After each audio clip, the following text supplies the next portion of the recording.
langit panalangpanan, ang kaharian mo ay sumapit.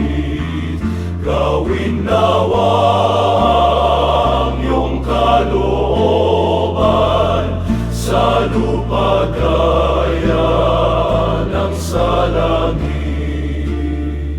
Ipagkaloob mo ngayon sa amin pang-araw-araw naming pagkain.